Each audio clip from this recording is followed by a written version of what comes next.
Alam mo ba na dahil lang sa isang linya ng balita, ang salapi ng buong bansa ay maaring bumagsak na parang domino? Bakit hindi kailanman magkapareho ang $1 sa €1 o 1 PHP? At sino ang nagbibigay halaga sa tinatawag na tiwala? Panurin ang buong video at maunawaan mo ang lahat ng komplikadong bagay na ito sa isang napakasimpleng paraan. 1. Exchange rate, ang presyo ng tiwala. Ang pangunahing punto ay, ang exchange rate ay ang presyo ng isang pera kapag ipinagpalit sa ibang pera sa parehong oras. Isipin si Marco Polo na pumasok sa isang pamilihan sa silangan at ang una niyang kailangan ay magpalit ng pera batay sa exchange rate. Kapag nagpalit ka ng pera, hindi lang papel ang pinapalitan mo. Pinapalitan mo ang antas ng kredibilidad ng dalawang ekonomiya. Sa foreign exchange market, bawat transaksyon ay isang boto para sa halaga. Kung maraming tao ang gustong bumili ng isang pera, tumataas ang demand at tumataas ang presyo nito. Kung maraming tao ang gustong magbenta ng isang pera dahil sa takot sa panganib, tumataas ang supply at bumababa ang presyo nito. Ang macro news ay nagpapabago sa inaasahan sa loob lamang ng ilang minuto. Ang pagbabago sa inaasahan ay nagpapabagal sa daloy ng pera at ang exchange rate ay tumatalon na parang orasan na biglang hinampas.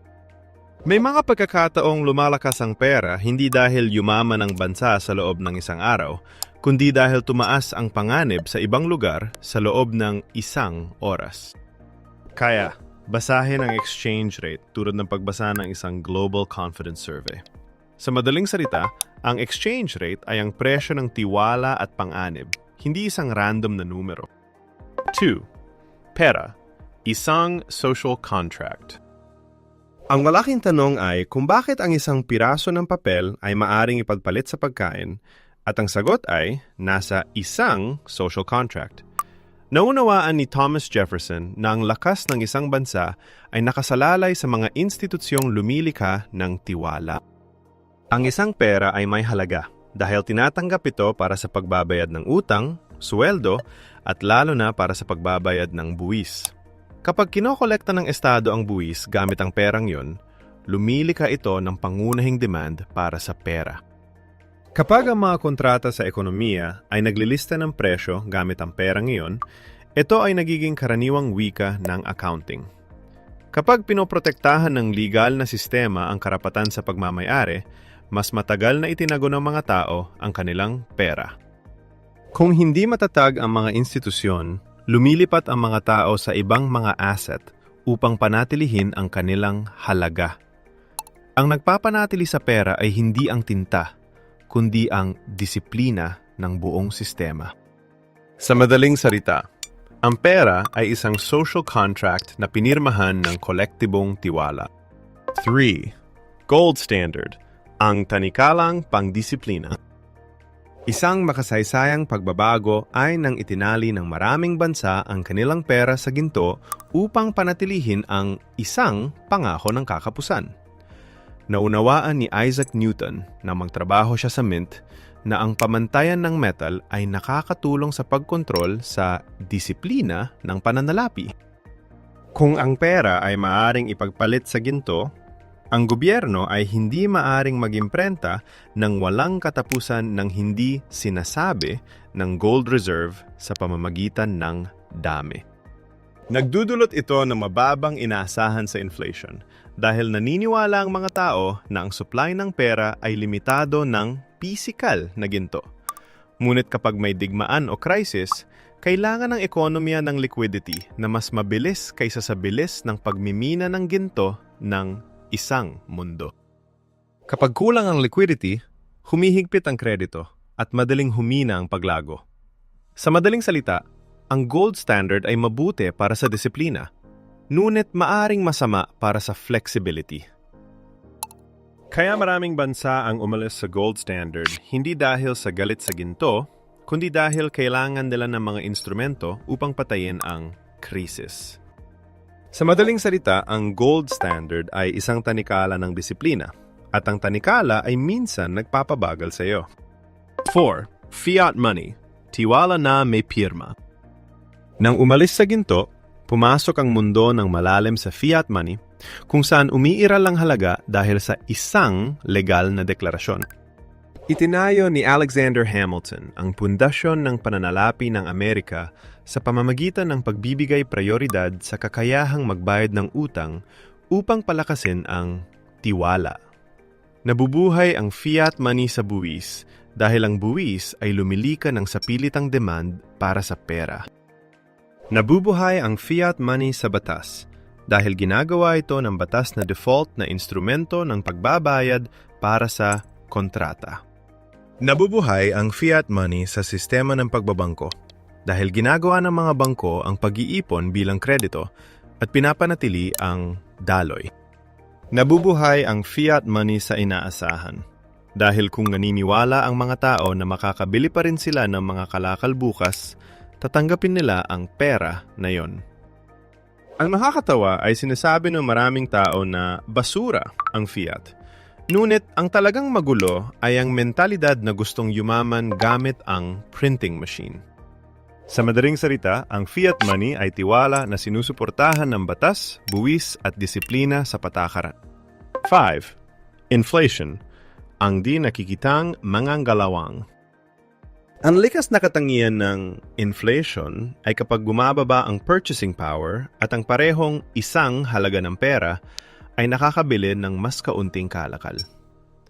Naunawaan ni Marie Curie na kapag nasukat ang radiation, makokontrol ang panganib. At ang inflation ay kailangan ding sukatin gamit ang index. Ang inflation ay maaring magmula sa mas mabilis na pagtaas ng demand kaysa sa supply, sa pagtaas ng gasto sa input, o sa inaasahan na nagpapalakas sa sarili. Kung naniniwala ang mga tao na tataas ang presyo, mas maaga silang bumibili, na nagpapataas ng demand at presyo tulad ng propesya. Kung naniniwala ang mga negosyo na tataas ang presyo, itataas muna nila ang presyo bilang pag-iingat na nagpapatindi sa spiral. Kung pinopundohan ng Estado ang depisip sa pamamagitan ng napakabilis na pagpapalabas ng supply ng pera at hindi nakakasabay ang mga kalakal, kailangang tumaas ang presyo upang balansehin ang supply at demand. Ang mga natatabi ng pera sa isang kapaligiran ng mataas na inflation ay parang may hawak na sorbete sa tanghali at umaasang bababa ang temperatura. Ngunit ang mababa at matatag na inflation ay minsan nakakatulong sa ekonomiya na maiwasan ang pagkahulog sa deflation at stagnation. Sa madaling salita, hindi ka papatayin ng inflation gamit ang kutsilyo. Kinakain nito ang iyong purchasing power ng unti-unti tulad ng matagal na pagulan. 6. Interest rate, ang magnet ng capital flow. Ang likas na katangian ng interest rate ay ang presyo ng kredito at ang bayad para sa panganib. Kaya't ang isang maliit na pagbabago ay nagpapabago sa direksyon ng daloy ng kapital. Minsang ginamit ni Paul Volcker ang mataas na interest rate upang pigilin ang inflation at bawiin ang tiwala ng merkado. Kapag kaakit-akit ang tunay na interest rate, bumibili ang mga mamumuhunan ng bono at kailangang bumili ng perang yon na nagpapataas ng demand para sa dayuhang pera. Kapag tumaas ang demand, lumalakas ang pera at ang exchange rate ay tumutugon na parang isang sensor. Gayunpaman, merong dalawang antas na kailangang makilala. Ang policy rate at ang market rate sa loob ng parehong isang ekonomiya. Malaki ang epekto ng central bank sa short-term interest rates, ngunit ang long-term rates ay tinutukoy din ng inaasahan at panganib. Kung ang merkado ay natatakot sa hindi matatag na hinaharap, humihingi sila ng mataas na ane kahit na mababa ang policy rate dahil binibigyan nila ng halaga ang kawalan ng katiyakan. Ang masamang epekto ay ang mataas na interest rate ay nagpapamahal sa paghiram, nagpapabagal sa pagkonsumo at nagpapababa sa paglago kasabay ng momentum. Sa madaling salita, ang interest rate ay ang volume knob ng ekonomiya. Kung sobra mong pihitin, tatahimik ito dahil sa recession. 7. Stability, ang premium ng tiwala. Ang halaga ng pera ay nakasalalay sa antas ng institutional stability dahil ang mga mamumuhunan ay nangangailangan lamang ng isang legal na pagkabigla upang hindi makatulog. Ipinakita ni Deng Xiaoping na ang mga reforma sa institusyon ay maaaring maging kapital at magpapataas ng kredibilidad. Kapag malinaw ang mga patakaran at protektado ang mga ari-arian, naglalakas loob ang mga tao na panatilihin ang pera at ari-arian sa bansa ng mas matagal. Kapag malabo ang mga patakaran, humihingi ang mga tao ng risk premium at ibinebenta ang pera na mas mura sa pamamagitan ng exchange rate. Ang mataas na public debt at matagal na deficit ay nag-aalala sa merkado tungkol sa kakayahang magbayad ng utang at inflation. Ang kawalang tatag sa politika ay nagpapalala sa mga inaasahan, at ang masasamang inaasahan ay nagpapahina sa pera ayon sa mekanismo. Ang stability ay hindi nangangahulugang walang pagbabago, kundi pagbabagong may prediksyon at may disiplina. Sa madaling salita, ang stability ang dahilan kung bakit nananatiling matatag ang pera sa kabila ng bagyo nang hindi kailangang sumigaw. 8. Balance of payments. Ang daloy ng kalakal. Isang mahalagang haligi ng exchange rate ay ang balance of trade dahil ang pag-export at import ay lumilika ng isang tunay na daloy ng foreign currency. Naunawaan ni Henry Ford ang kapangyarihan ng mass production. At ang kapangyarihang iyon ay madalas na nagdudulot ng demand para sa pera ng lugar ng produksyon. Kapag maraming nag-export ang isang bansa, kailangan ng mga mamimili ang pera ng bansang iyon para magbayad na nagpapataas ng demand ayon sa transaksyon. Kapag marami nag-i-import ang isang bansa, kailangan nilang ibenta ang sarili nilang pera para bumili ng dayuhang pera na nagpapataas ng supply ayon sa pangangailangan. Gayunpaman, ang kalakalan ay hindi ang tanging kwento dahil ang mga serbisyo at capital flow ay nakakaapekto rin sa exchange rate. Ang isang bansa ay maaring mag-import ng mas maraming kalakal kaysa i-export, ngunit panatilihin pa rin ang isang malakas na pera kung nakakakuha ito ng pamumuhunan ng kapital at may malalim na financial market. Ang mahalaga ay maunawaan na ang bawat container ng kalakal ay may kasamang foreign exchange tulad ng anino nito. Sa madaling salita, ang balance of trade ay ang tunay na puwersa, habang ang inaasahan ay ang psikolohikal na puwersa. 9. Petrodollar, ang network effect. Inilalarawan ng konseptong petrodollar ang katotohanan na ang langis ay kadalasang pinahahalagahan at binabayaran gamit ang USD, na lumilikha ng pangangailangan para sa mga reserba ayon sa nakasanayan. Si Richard Nixon sa kanyang pagbabago noong 1971 ay nagpalayo sa mundo mula sa ginto at nagpataas sa papel ng fiat money. Kapag ang isang estratehikong kalakal ay gumagamit ng isang pera bilang unit, maraming bansa ang nag-iipon ng perang yun upang bawasan ang panganib sa pagbabayad. Kung mas maraming tao ang gumagamit ng isang unit, mas maginhawa ito. At kung mas maginhawa, mas ginagamit ito ayon sa quota network. Ang papel na ito ay pinalalakas din ng malalim na financial market at mataas na convertibility ng quota USD. Ngunit huwag gawing isang mystical theory ang konseptong ito dahil ito ay isang istruktura ng nakasanayan at utility na maaaring magbago. Kapag nag-iba-iba ang sistema ng pagbabayad, ang lakas ng network ay maaaring kumalat ayon sa trend. Sa madaling salita, ang petrodollar ay tungkol sa network, hindi isang magic spell. 10. Currency peg, ang double-edged safety belt. Ang currency peg ay isang diskarte upang panatilihin ang halaga ng pera sa paligid ng isang target na antas, at ang layunin ay karaniwang upang patatagin ang isang inaasahan. Nagtayo si Lee Kuan Yew ng isang kapaligiran ng disiplina at itinuring ang stability bilang isang asset na lumilika ng pangmatagalang tiwala. Ang currency peg ay tumutulong sa mga negosyo na mahulaan ang mga gastos sa pag-import at mas mahusay na magplana sa mga kontrata. Maari ding bawasan ng currency peg ang inaasahang inflation kung ang ipinako na pera ay may kredibilidad at matatag. Ang kapalit ay ang pagkawala ng ilang kalayaan sa patakaran dahil kailangan mong sundin ang ritmo ng interest rate at siklo ng anchor currency. Upang mapanatili ang peg, kailangan mo ng foreign exchange reserves upang makialam sa pagbili at pagbebenta ayon sa supply at demand. Kung maubos ang reserba, ngunit pinipilit pa ring panatilihin ang pangako, ang pagbagsak ng peg ay maaring magdulot ng matinding pagkabigla sa inaasahan. Sa madaling salita, ang currency peg ay parang seatbelt. Kung ginamit ng tama, nakakapagligtas ito ng buhay. Ngunit kung ginamit ng mali, tinatalian ka nito. 11. Isang karaniwang pera, ang pangarap at ang bayarin. Ang ideya ng isang karaniwang pera ay kaakit-akit dahil binabawasan nito ang mga gastos sa pagpapalit ng pera.